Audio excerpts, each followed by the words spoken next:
My mother's voice carried over the string quartet like a knife through silk. She's worthless. She's always been worthless. At least Daniel knows how to make something of himself. 300 people turned to look at me. I was standing in a borrowed blue dress at my younger brother's wedding reception, holding a glass of champagne I hadn't touched, when my own mother decided that this, his wedding, his night, his moment of triumph, was the perfect place to remind everyone exactly what she thought of me. I was 37 years old. I had spent 8 of those years caring for a dying man nobody else wanted to sit with. I had given up a career, an apartment in Manhattan, a relationship, and most of my 20s and 30s so that my grandfather wouldn't die alone in a hospital bed surrounded by strangers. And in that room, under crystal chandeliers my brother's new in-laws had rented for the night, none of that mattered. What mattered was that Daniel had a corner office at a law firm on Park Avenue. What mattered was that his new wife's father owned half the real estate in North Brooklyn. What mattered was that I drove a 12-year-old Honda and lived above a hardware store in Greenpoint. She doesn't even have a real job, my father added, loud enough for the table of Daniel's law school friends to hear. Just plays around with that old shop. I felt my face go hot. I felt every eye in that ballroom find me and then, embarrassed for me, look away. Here is what none of them knew. Here is what I had been carrying quietly for 14 months, like a stone in my coat pocket that I touched sometimes just to remind myself it was real. I wasn't worthless. I owned the building we were all about to leave from that night, the brownstone on Eagle Street that my family had been quietly trying to sell out from under me for the better part of a year. I owned Whitfield Press, the print shop my grandfather had built with his hands, the one my father called that old shop like it was a stain on the family name instead of the reason half of them had a roof over their heads growing up. I had a folder in my car. A real one, manila, slightly bent at the corner from being carried in and out of an attorney's office in Midtown for the better part of a year. Inside it was a document that would turn every person in that room, my parents, my brother, his new father-in-law who was already talking about expanding the family real estate portfolio, into people who had spent the last year trying to steal something that was never theirs to take. They thought I would sit quietly at the head table, accept the insult the way I'd accepted 1,000 smaller ones before it, and go home. They thought I had already signed the papers their lawyer had been pushing on me for weeks. I smiled at my mother across that ballroom, and I want you to remember that smile, because it wasn't sadness. It wasn't humiliation. It was the calm of a woman who already knew how this story was going to end. I had already signed something else. 3 weeks from that night, my father would be sitting across from a man named Russell Preston, the family's attorney, the one who'd drawn up the quitclaim deed they'd been pressuring me to sign, and Preston would not be able to look him in the eye. My brother's father-in-law, Gordon Cole, the developer who'd already drawn blueprints for the lot where Whitfield Press stood, would get a phone call from the Kings County Clerk's office that would end with him hanging up mid-sentence and staring at a wall for 11 minutes. His assistant would tell me that later, almost gleefully. My mother would call me 14 times in 4 days. I wouldn't answer a single one. And somewhere in a quiet office on East 42nd Street, an old envelope that had been sitting in a locked drawer for 7 years would finally be opened in front of the people who least wanted to hear what was inside it. But before I tell you how they found out, I need to take you back. Because none of this, the wedding, the humiliation, the folder in my car, makes sense unless you understand where it started. It started with an old man, a printing press older than my mother, and a promise I made when I was 30 years old, standing in a shop that smelled like ink and machine oil, believing I was just keeping a tired old man company. I had no idea I was being chosen. 7 years before that wedding, I used to take the G train out to Greenpoint every Sunday morning to see my grandfather. Walter Whitfield was 81 years old then, a widower, a printer by trade, and the only person in my family who ever looked at me like I was already enough. His shop sat on the ground floor of the brownstone he bought in 1974, back when nobody wanted Greenpoint, and a Polish butcher and a Whitfield were the only Englishmen on the block, as he liked to joke. Whitfield Press wasn't big. It was one room of iron and wood, smelling of linseed oil and old paper, lined with type cases he'd collected over 40 years, actual lead type, the kind you set letter by hand, the kind almost nobody used anymore by the time I was old enough to understand what I was looking at. Most people print things now, he told me once, turning a brass composing stick over in his weathered hands. I make things. There's a difference, Angie. He was the only person who called me Angie. To my parents I was Angela, said the way you'd say a name on a report card, flat, formal, a little disappointed. I started coming to the shop because my mother asked me to check in on him after my grandmother died, the way you'd ask someone to water a plant. I kept coming because somewhere in those first few visits, sitting on an overturned crate watching him set type for a wedding invitation or a funeral program, I realized he was the first adult in my life who asked me real questions and waited for real answers. What do you want, Angie? Not what your mother wants. Not what looks good. What do you want? I told him I didn't know. I was 30 years old, working a marketing job I hated, dating a man who made me feel small, and I genuinely did not know. Good, he said. That means you're still paying attention. He taught me to set type that winter. My hands learned the weight of the letters, the satisfying click of them locking into the composing stick, the smell of the ink as it rolled onto the press. He told me stories about printing wedding invitations for couples who were still married 40 years later, about the year he'd printed protest flyers in the 60s and the cops had come by twice, about my grandmother, Eleanor, who used to bring him coffee at 6 in the morning before the shop opened and sit on that same crate I now sat on, reading the newspaper while he worked. This place isn't just a building. He told me one Sunday, running his hand along the edge of the old Vandercook press, like it was a living thing. Every brick in this place has a story in it. Your grandmother and I raised your father in the apartment upstairs. I buried 2 friends out of the back room when their families couldn't afford a proper service and printed the programs myself so they'd have something beautiful at the end. This shop kept us fed during years your father doesn't even remember being hard. I didn't know yet that he was telling me all of this for a reason. I just knew that for the first time in my adult life, someone was looking at me and seeing something worth keeping. That I want to be fair here, because hindsight makes villains out of people who are sometimes just thoughtless rather than cruel. But thoughtlessness, repeated for 30 years, starts to look exactly like cruelty from the inside. Growing up, Daniel got the trophies on the mantle. I got my report cards put in a drawer. When Daniel made the honor roll, my parents took him to dinner at the steakhouse on Court Street. When I made the honor roll the same semester, my mother said, "That's nice, Angela," without looking up from the dishes. When Daniel got into law school, my father bought a round of drinks for half the block. When I got accepted into a design program at Pratt 2 years earlier, my mother asked, "What are you going to do with that, exactly?" in a tone that made it clear she already had her answer. I dropped out after 2 semesters. Not because I failed. Because my father stopped paying the portion he'd promised, told me art school was a hobby, not an investment, and redirected those same funds toward Daniel's LSAT prep course instead. Nobody sat me down to discuss it. I found out when the tuition bill bounced. These were small things individually. A canceled credit card here. A forgotten birthday call there. Always followed by, "We've just been so busy with Daniel's bar exam." An offhand comment at Thanksgiving about how Daniel was going to really be something, while I sat 2 seats down, having just finished a 12-hour shift at a job that paid my rent, and his didn't have to. My mother had a way of talking about Daniel's future like it was a sure thing, a fact already in progress, and talking about mine like it was a question mark she was tired of looking at. "When are you going to figure out what you're doing with your life?" she asked me once, the same week she was telling her book club about Daniel's upcoming clerkship like she'd personally argued the case herself. I never had a dramatic blow-up over any of it. That's not how this kind of erosion works. It works in inches.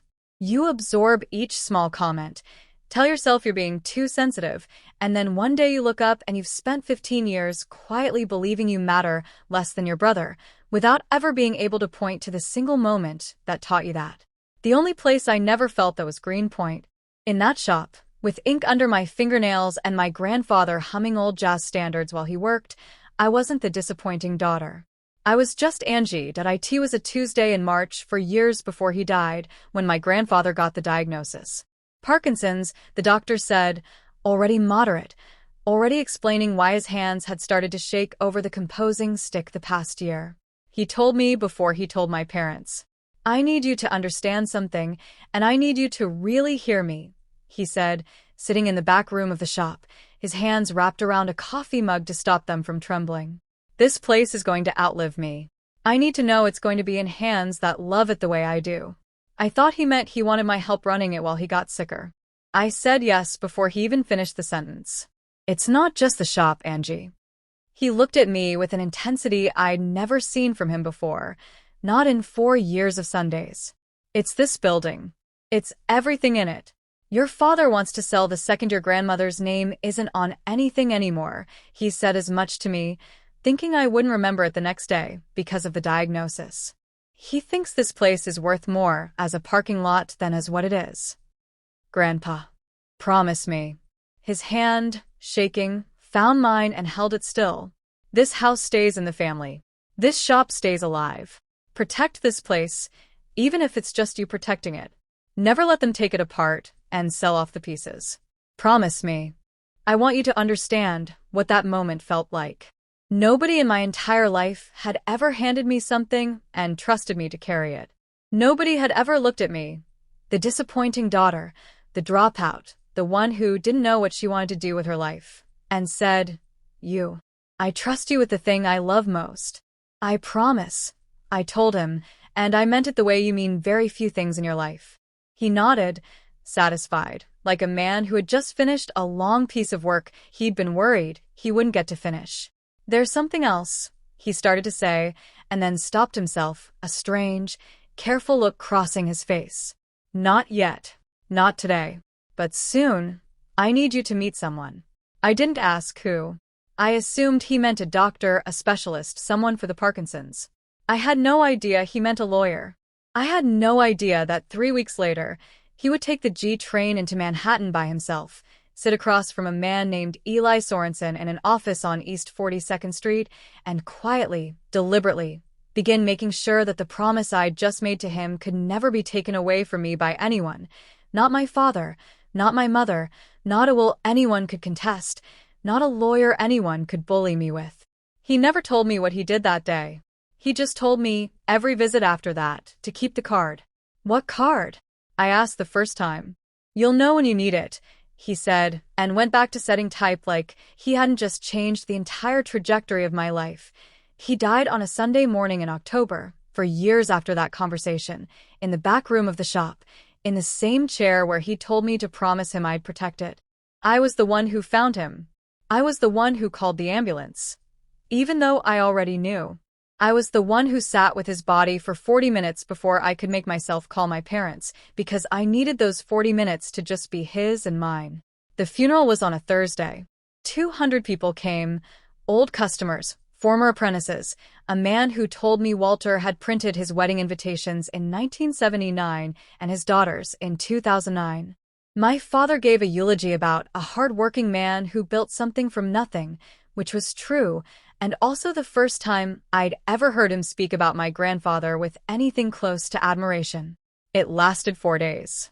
By the following Monday, my mother was on the phone with a realtor she'd apparently already been talking to for weeks.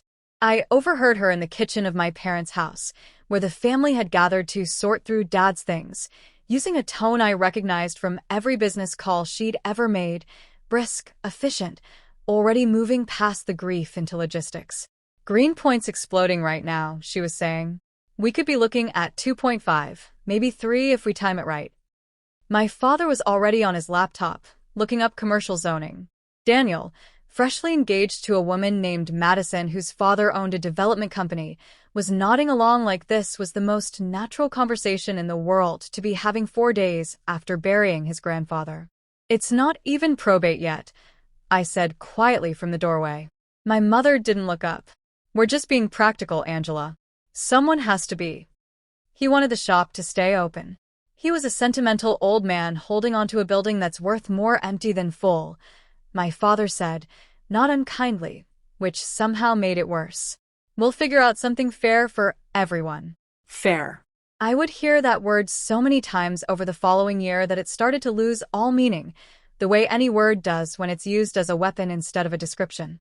I went back to Greenpoint that night, let myself into the shop with the key I'd had for 7 years, and sat in the dark among the type cases and the old Vandercook press, surrounded by everything my grandfather had built, and I cried in a way I hadn't let myself cry at the funeral, because at the funeral I'd been too busy watching my family already mentally spending money that wasn't theirs yet.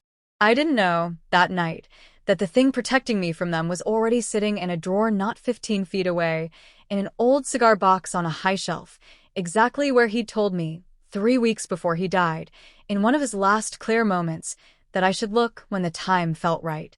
I just knew I'd promised him something, and I intended to keep that promise even if it cost me my entire family. It was almost 2 months after the funeral when I found it. I'd been spending most weekends at the shop, partly to keep it from sitting empty, and partly because it was the only place I still felt close to him. I was cataloging his old supplier invoices. Busy work, really, a way to keep my hands moving, when I knocked a cigar box off the top shelf above his workbench. It had always been there. I'd assumed it held old buttons or spare type, the kind of clutter every workshop accumulates over 40 years. Instead, inside, wrapped in a handkerchief that had belonged to my grandmother, I found a business card, an address on East 42nd Street, and on the back, in my grandfather's shaking handwriting, "For Angie, when she's ready. Tell him who you are."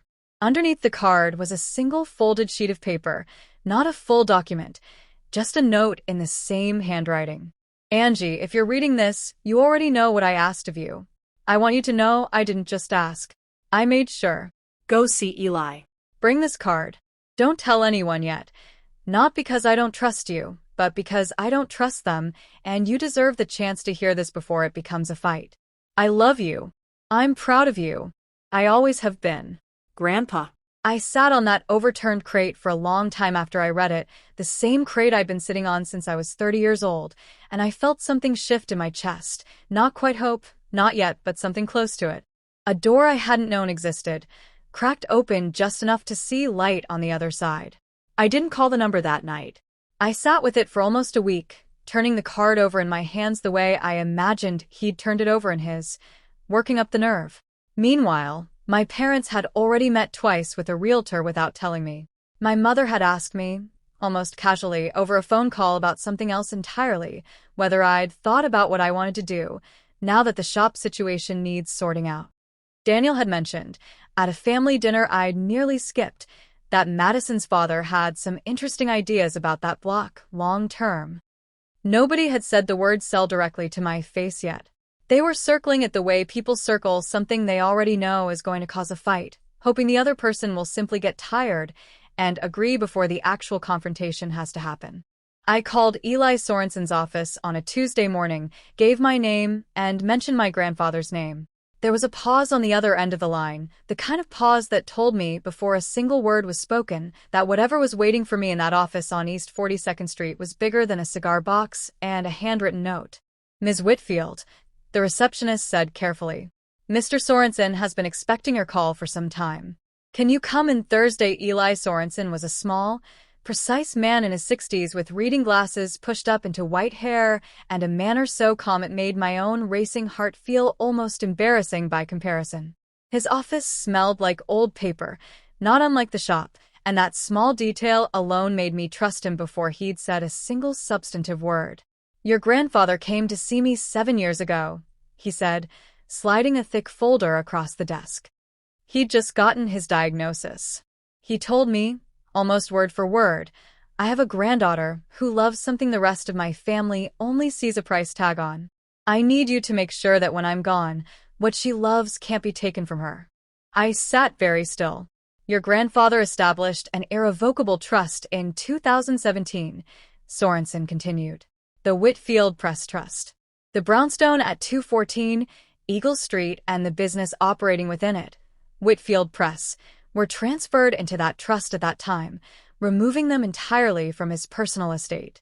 They are not, and have never been, part of any will. They cannot be contested as part of probate, because legally, your grandfather stopped personally owning them 7 years ago." "I don't understand," I said, though some part of me was already starting to. "You are the sole named trustee and sole beneficiary of that trust, Ms. Whitfield. As of the date of your grandfather's death, you became the outright legal owner of the property and the business. Not a share, not a percentage to be split among siblings. The entirety." The room went very quiet. I could hear a clock somewhere, the hum of the building's old radiators. He set it up this way deliberately, Sorensen said, more gently now, watching my face. He told me his son and daughter-in-law would try to sell the building the moment he was gone, and that his other grandson would go along with it.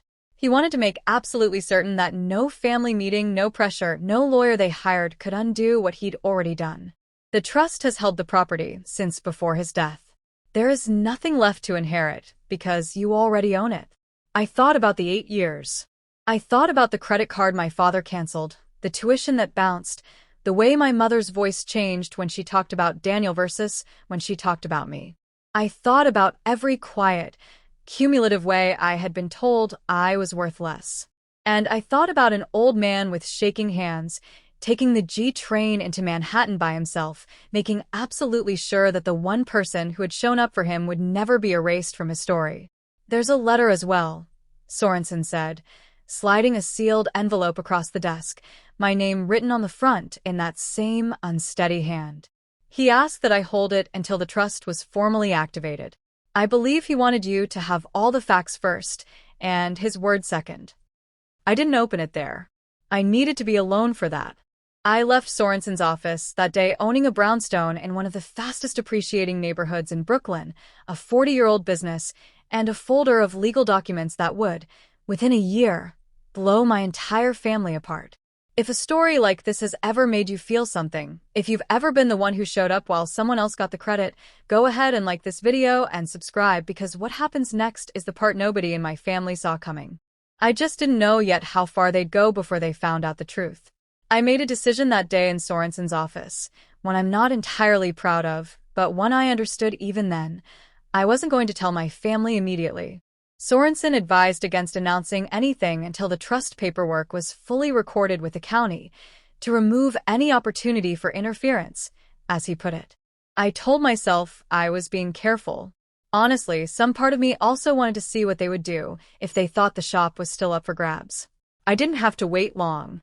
Within 2 weeks, my mother started calling more frequently, her tone honeyed in a way that immediately put me on alert.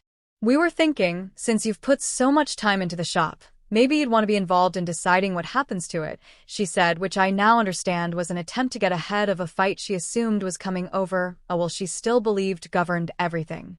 Daniel invited me to dinner, just the two of us, which had not happened in over a decade, and spent most of it talking about Madison's father's company, coal development, and the kind of money that block could generate if it were handled right. He mentioned, almost too casually, that Gordon Cole had a structural engineer ready to assess the building whenever the family was ready to move forward. Then came the lawyer. His name was Russell Preston, a friend of Gordon Cole's, the kind of attorney who advertised on the sides of city buses. My father called me one evening and said, with forced warmth, that the family wanted to make sure everything was handled properly and had retained Preston to help sort out the estate.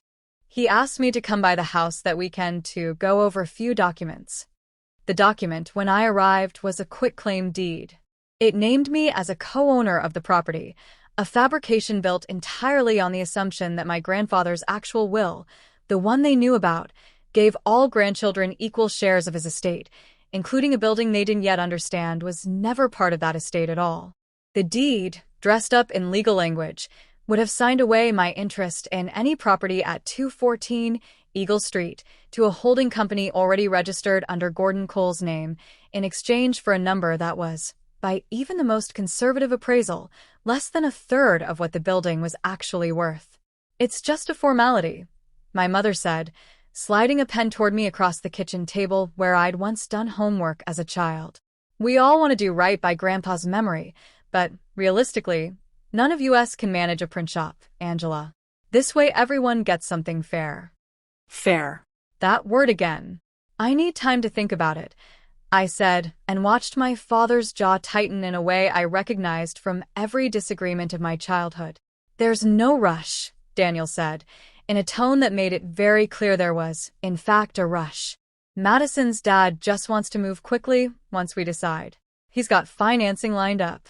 I left that house with the unsigned deed folded in my purse and a feeling in my stomach I hadn't had since I was a teenager, the unmistakable sense of being managed, of being maneuvered toward a decision that had already been made for me by people who assumed I'd never find out otherwise.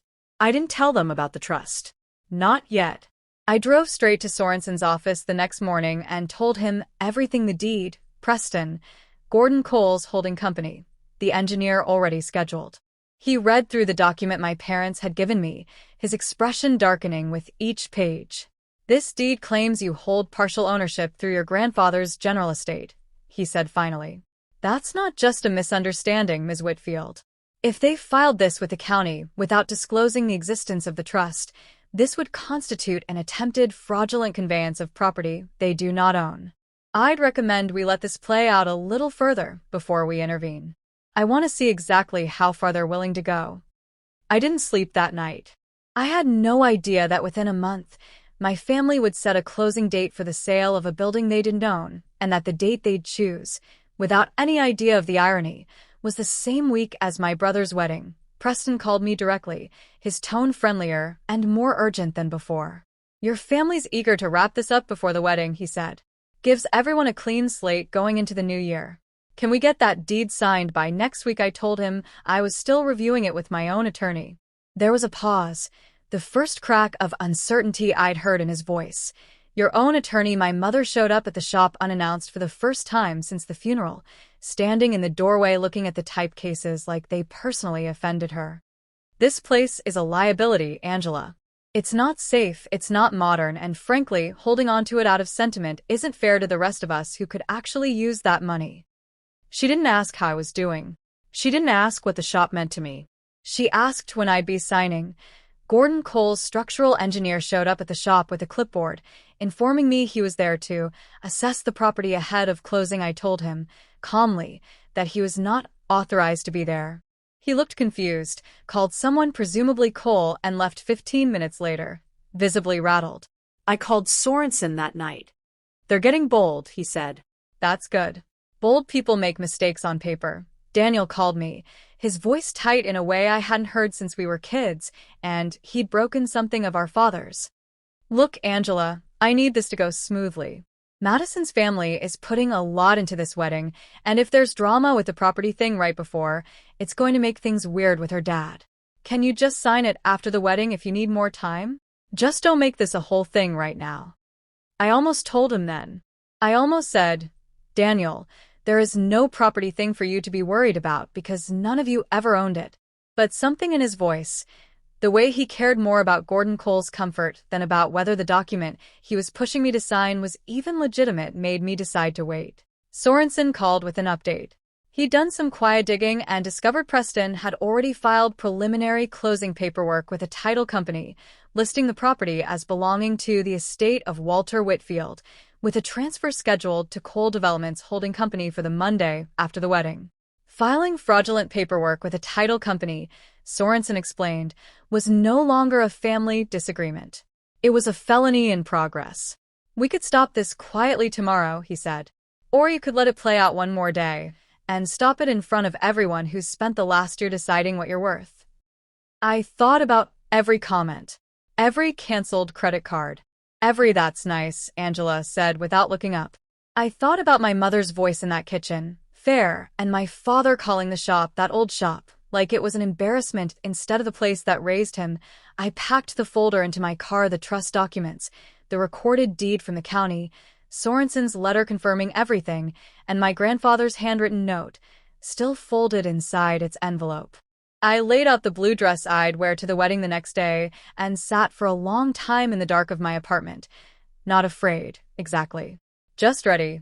The wedding was held at a vineyard-style venue on Long Island that Gordon Cole had, I later learned, personally invested in years earlier. String lights threaded through reclaimed barn beams, 300 guests, an open bar that had clearly cost more than most people's rent. Madison looked beautiful. Daniel looked happy, in the uncomplicated way of a man who genuinely believed every loose end in his life was about to be tied. I sat at a table near the back with cousins I barely spoke to anymore, watching my family move through the reception like a well-rehearsed performance. My mother, radiant in champagne silk, working the room. My father, shaking hands with Gordon Cole near the bar, the two of them laughing about something I couldn't hear. Gordon Cole himself, broad and confident, the kind of man who'd clearly never once in his life been told no and made it stick. At one point, during the toasts, Gordon stood and raised his glass not just to the couple, but to new beginnings, new partnerships, and exciting things on the horizon for this family, in more ways than one. A few people laughed, assuming it was a joke about the marriage. I understood exactly what he meant. The closing was scheduled for the following Monday. As far as he and my family knew, the building on Eagle Street already belonged to them in every way that mattered, with only a signature left to formalize IT. IT was during the toasts, with everyone's glasses raised and the room warm with wine and relief, that my mother decided to make her comment. I think it started as a joke, something about how proud they were of Daniel, how he'd always known how to make something of his life, a small dig she'd made dozens of times before that usually landed soft enough to ignore. But Daniel's law school friends were at our table, and one of them, half drunk and trying to be charming, asked me what I did for work. Before I could answer, my mother's voice rang out from 2 tables away, sharper than wine should have allowed. She's worthless. She's always been worthless. At least Daniel knows how to make something of himself. I watched my father nod along, add his comment about that old shop, watched the table go quiet, watched pity and embarrassment pass over the faces of strangers who had no idea what they were witnessing. I thought about leaving. I thought about saying nothing, the way I always had, swallowing it down with the rest. Instead, I stood up. The room didn't go silent right away. It took a few seconds for people to notice, for the murmur of 300 conversations to die down enough for my voice to carry. But it did die down, because something in the way I stood, calm and unhurried, made people curious enough to stop talking. "I want to thank my mother for that," I said, and a few uncomfortable laughs rippled through the crowd, the kind people make when they're not sure if something is meant to be funny. Because it's given me the chance to clear something up in front of everyone, instead of in private the way I'd originally planned. My mother's face shifted from irritation to confusion. My father set down his drink. For the past 8 years, I took care of my grandfather, Walter Whitfield, while the rest of my family visited twice a year and called it enough. I learned his trade. I learned his shop. And when he died, he left me something not because I asked for it, not because I schemed for it, but because I was the only one who showed up without wanting anything from him. "Angela, this isn't the place," my father said, low and warning. "It's exactly the place," I said, "since this is where you decided to call me worthless in front of 300 people." I looked at Daniel, whose face had gone pale, like he already sensed where this was going. I looked at Gordon Cole, whose easy confidence had started, almost imperceptibly, to crack. For the past year, this family has been trying to sell a building they believe they're entitled to, a building on Eagle Street, a print shop my grandfather spent 40 years building. You hired a lawyer named Russell Preston. You scheduled a closing for Monday morning with a company owned by Gordon Cole.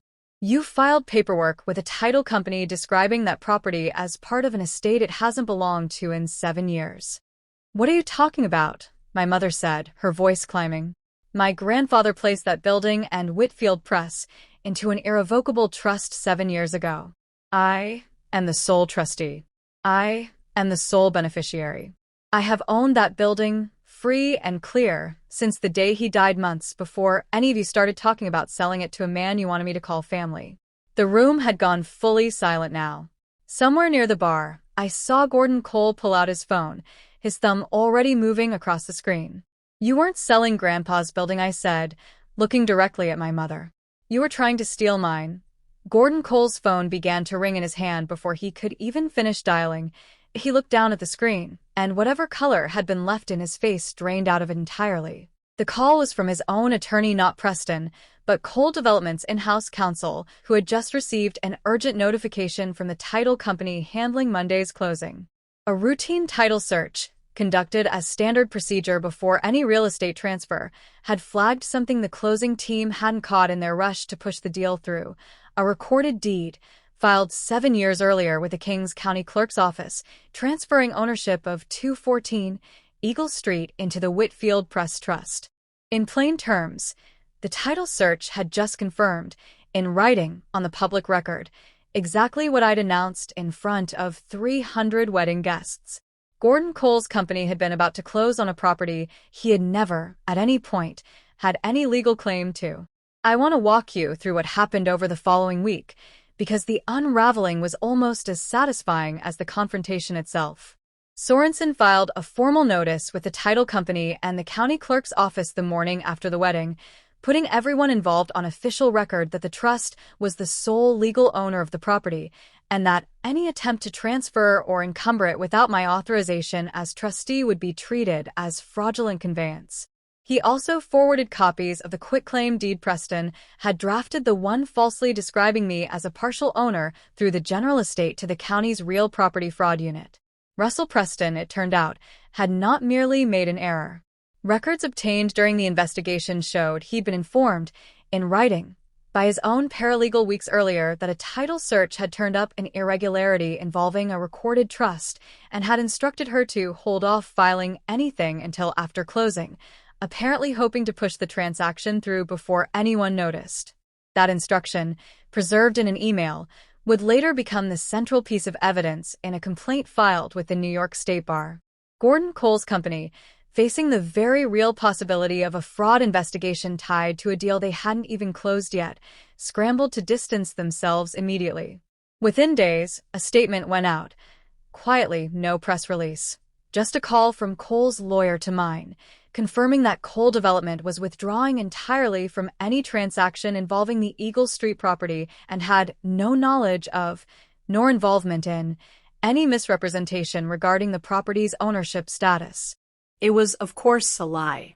But it was the lie that let them walk away without a lawsuit, and I let them have it because my fight was never really with Gordon Cole. He was just a man who saw an opportunity and reached for it. My fight was with the people who had handed him that opportunity in the first place. My father called Preston the week after the wedding, the conversation I mentioned earlier. The one where Preston couldn't look him in the eye, according to my father's own version of events, told to me weeks later in a much quieter, much smaller voice than the one he'd used at that kitchen table. Preston told my father, essentially, that there was nothing left to negotiate. The property was not, had never been, and would never be part of Walter Whitfield's probate estate. There was no deed to sign. There was nothing to sell. There was nothing left for my family to take, because there had never actually been anything for them to take in the first place. The consequences spread outward like cracks in glass, slow at first, then all at once. Russell Preston's bar complaint moved faster than anyone expected.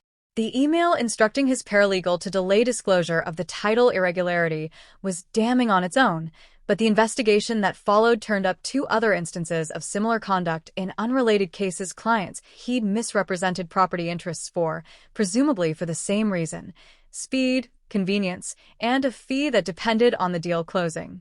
He was suspended from practicing law pending a full disciplinary hearing. The bus side ads disappeared within the month. Gordon Cole's withdrawal from the Eagle Street deal didn't go entirely unnoticed in his own circles. Word travels fast in a small industry like Brooklyn real estate development, and nearly closed on a property he didn't actually own is not the kind of story that helps a man secure financing for his next 3 projects. I heard, secondhand, that 2 investors who'd been informally discussing a partnership with him quietly pulled back. I didn't celebrate that. I didn't need to. It was simply what happens when carelessness with other people's lives catches up to you in a world that, eventually, keeps score. My father's relationship with my mother, which I'd always assumed was a kind of unshakable partnership, cracked open in ways I hadn't anticipated. I learned later from Daniel, of all people, in one of the only honest conversations we'd have that year, that my father had genuinely believed the deed Preston drew up was legitimate, that he hadn't known about the trust at all, and felt blindsided in front of his own son's wedding guests in a way he was furious about, though not, notably, furious on my behalf. My mother, on the other hand, had known the deed was aggressive, had pushed for it anyway, certain I'd sign rather than make waves. She kept saying you'd never actually fight back, Daniel told me.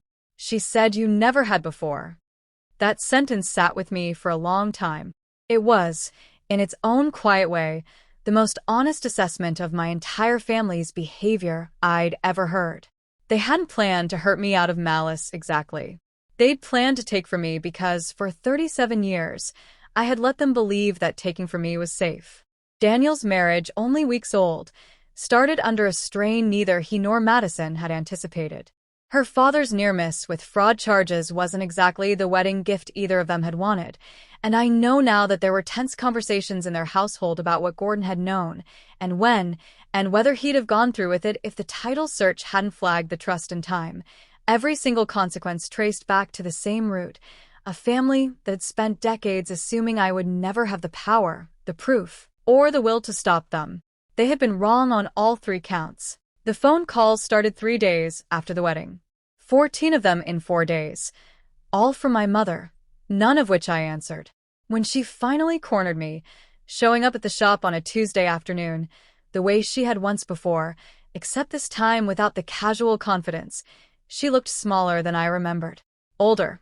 The champagne silk from the wedding had been replaced by an ordinary cardigan, and something about that shift, from performance to plainness, made the conversation that followed feel more real than almost anything she'd ever said to me.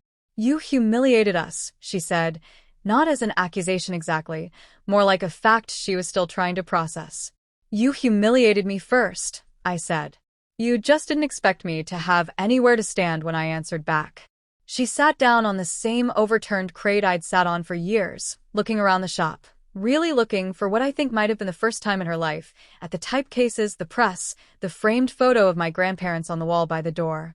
"I didn't know about the trust," she said quietly. "I want you to know that."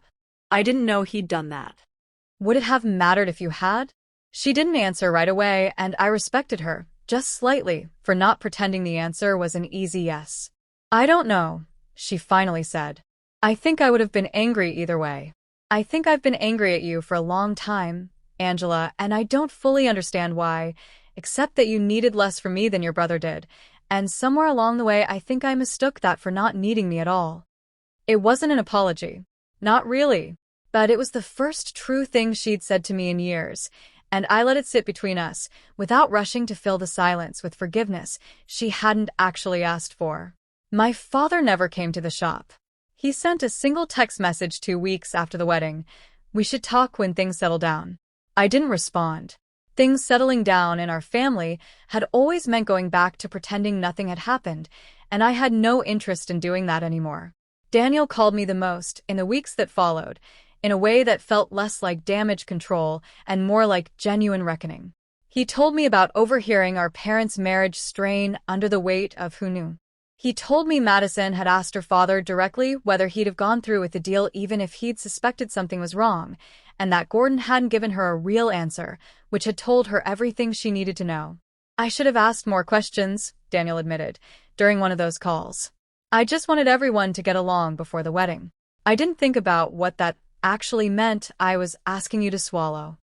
It wasn't enough on its own to repair 15 years of being treated like an afterthought. But it was a beginning, and beginnings, I was learning, mattered more than I used to give them credit for. I waited almost 2 months after the wedding to open my grandfather's letter. I'm not entirely sure why. Maybe because once I read it, there would be nothing left of him to discover. No more cigar boxes, no more cards hidden in handkerchiefs, no more quiet instructions waiting in a drawer. As long as the envelope stayed sealed, some part of him still felt unfinished, still felt like he might surprise me one more time. I finally opened it on a Sunday morning, sitting on the same overturned crate, in the same patch of light that used to fall across his workbench when I was 30 years old and didn't yet know what I wanted out of my life.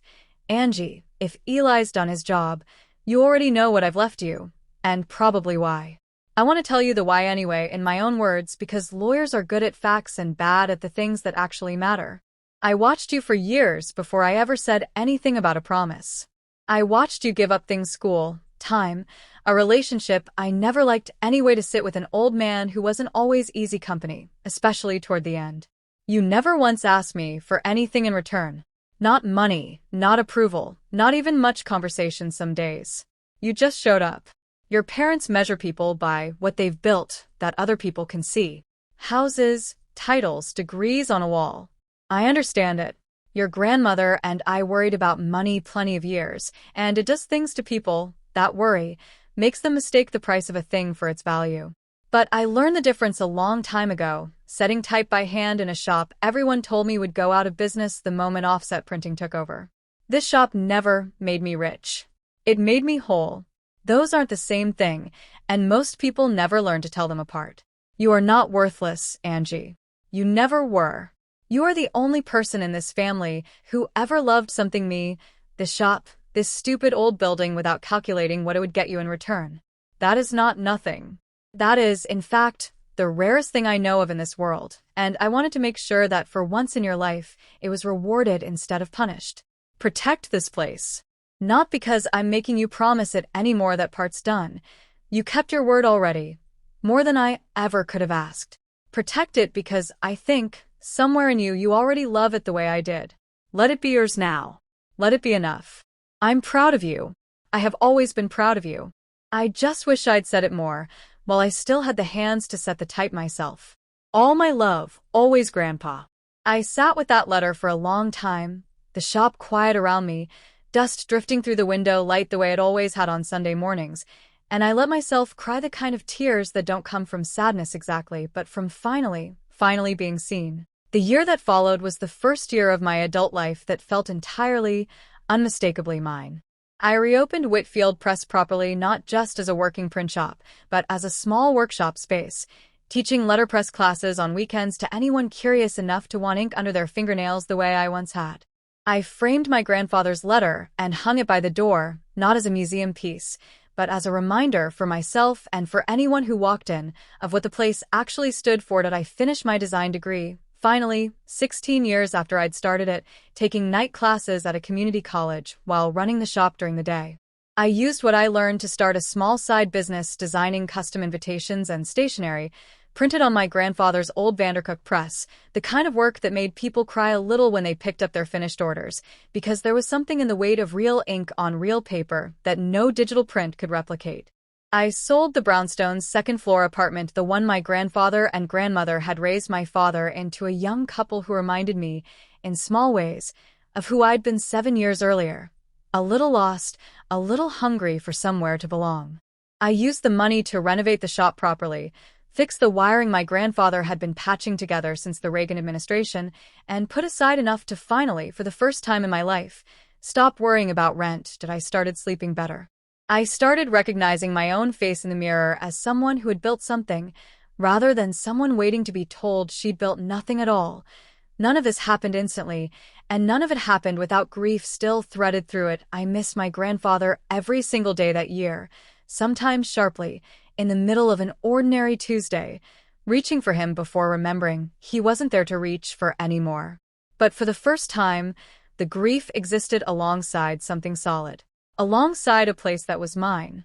Alongside proof, recorded permanently with the county, that I had been chosen, deliberately and completely, by the one person in my family who had actually paid attention to who I was. That I met my parents for coffee in late spring, almost a year after the wedding, at a small cafe 2 blocks from the shop. I chose the location on purpose. I wanted them on my ground, for once, instead of theirs. My mother had aged in a way that had nothing to do with time passing and everything to do with the slow work of reckoning with herself. My father seemed smaller too, quieter, the easy authority he'd always carried in family conversations noticeably absent. "We're not here to ask you for anything," my father said, before I'd even sat down, which told me he'd rehearsed it, probably with my mother, probably in the car on the way over. "Good," I said. "Because there's nothing left to give. I want to be clear that this wasn't a scene of dramatic confrontation.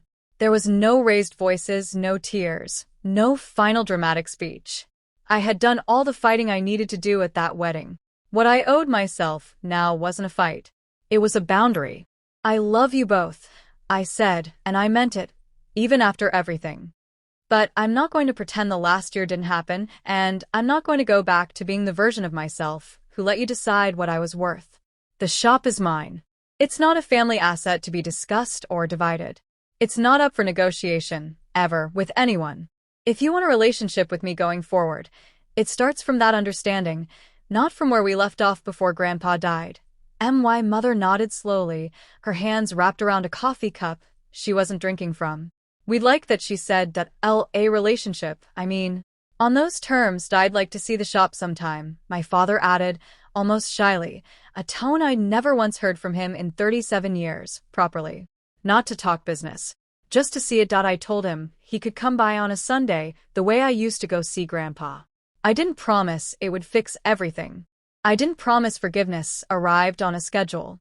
I just opened a door, the way my grandfather had once opened one for me, and let them decide whether they wanted to walk through it. Daniel and I rebuilt something slower, quieter, built less on grand gestures and more on small, consistent efforts. A phone call every couple of weeks, a visit to the shop where he actually asked questions about the press instead of glancing at his watch. Madison came with him once, ran her fingers over the old typecases and told me, unprompted, that she understood now why I never wanted to let it go. IT wasn't the family I'd grown up in.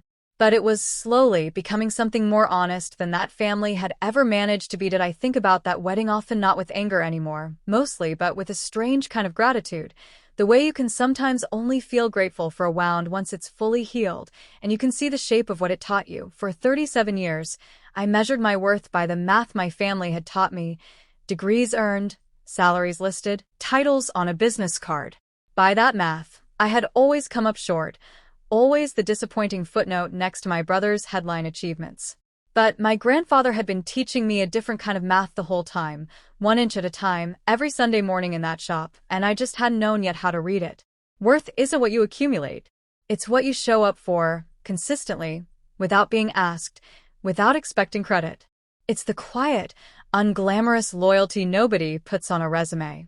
I learned that loving something, a person, a place, a promise, without calculating the return on it is not naivety. It's the rarest kind of strength there is.